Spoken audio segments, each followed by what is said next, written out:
আমাদের যে পেয়ারা গাছটা আছে সেই পেয়ারা গাছের ডালগুলো অনেকটা দূরে দূরে চলে গেছে, সেজন্য ছেঁটে দিয়েছি। কিন্তু একটা ডালে 3-4টা পেয়ারা আছে বলে এই গাছের ডালগুলো কাটিনি। আজকে দুটো পেড়ে নেবো, যেই দুটো পেয়ারা ডাসা ডাসা হয়ে গেছে। আজকে কিন্তু পেয়ারার সাথে সাথে আরও 2-3টে ফল আমি তুলবো। কি ফল বলো তো? এই যে দেখো, লাল টুকটুকে স্ট্রবেরি তুলবো।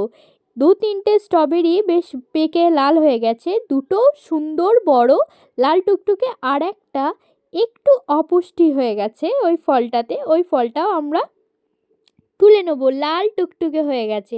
দেখো স্ট্রবেরি ফলটা কি দারুণ হয়েছে। আমি তো মানে ভাবতেই পারছি না, এত খুশি যে এবারে স্ট্রবেরি, আমার কোনোবারের স্ট্রবেরি গাছ এত দিন টেকে না, আবার এত ফলও হয় না। মোট 5টা ফল এখান থেকে পেলাম। ভিডিওটা ভালো লাগলে লাইক করো, সঙ্গে থেকো। টাটা।